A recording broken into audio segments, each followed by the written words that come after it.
from the CyberHub bunker and studio, you're tuning in to the CyberHub Podcast. And now for your host and CISO, James Azar.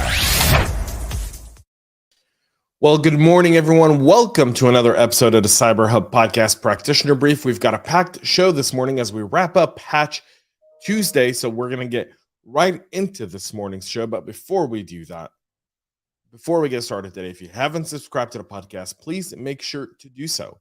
Go check us out on your on YouTube at CyberHub Podcast, on your favorite podcast listening platform. Give us a 5-star rating, subscribe, rate our videos, like, comment, all that good stuff. Let us know if you want to see different content, by the way. Like if I should have someone interesting on the morning show, then let me know.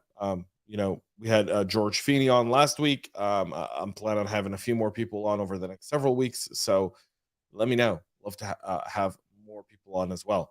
Before we get started on recapping Patch Tuesday and everything that's going on, my double espresso to kick us off this morning. Coffee cup cheers.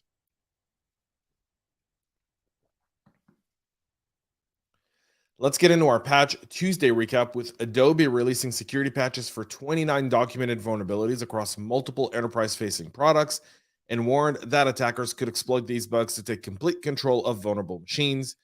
On its Patch Tuesday release cycle, Adobe warned that vulnerabilities could expose Windows and macOS users to arbitrary code execution, arbitrary file system write, security feature bypass, and privilege escalation attacks. The most urgent of the patches covers security defects in ColdFusion version 2021 and 2018. According to an Adobe critical rated advisory, a total of 13 ColdFusion flaws were fixed, including some carrying a CVSS score of 9.8 out of 10. Adobe also shipped high-priority patches for Adobe Commerce and Magento open-source software with a warning that a critical level bug could expose users to arbitrary code.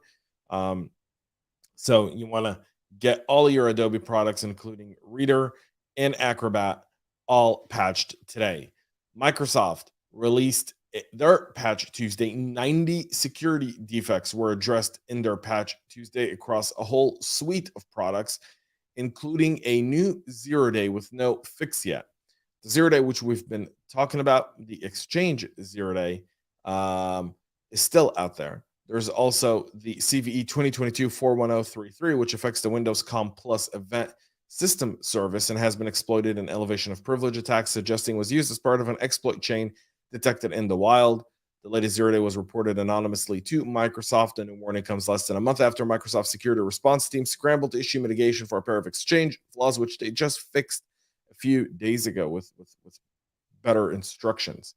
The existence of the Exchange server vulnerabilities became public in late September when Vietnamese cybersecurity company GTSC reported seeing 2 previously unknown Exchange flaws being exploited in August against critical infrastructure.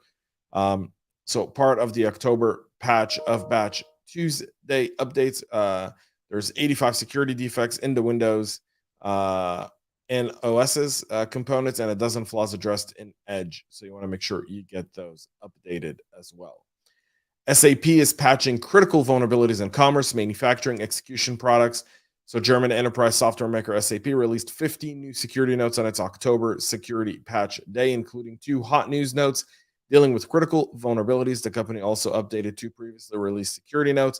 The most severe of these issues is CVE 2022-39802, CVSS score of 9.9, which is described as a file path traversal in manufacturing execution.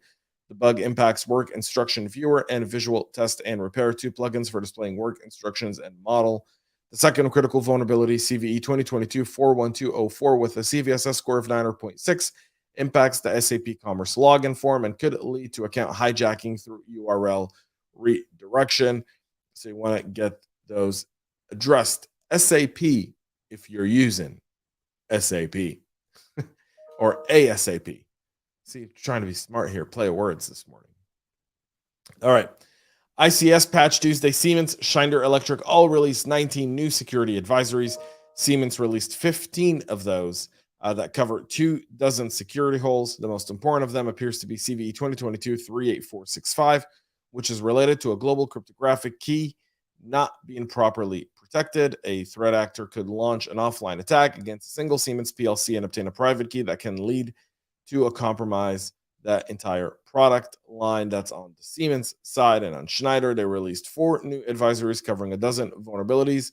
6 high-severity flaws that could lead to arbitrary code execution have been identified in the EcoStruxure Operator, Terminal Expert, and Proface Blue products. So those are all needing updates as well. More news, this from yesterday. All Windows versions can now block admin brute force attacks. Microsoft announced today that IT admins can now configure any Windows system still receiving security updates to automatically block brute force attacks targeting local admin accounts via a group policy. This comes after this was reported back in July.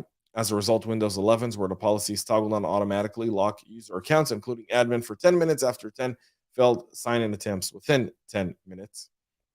Now, this is across all Microsoft products, so go enable it.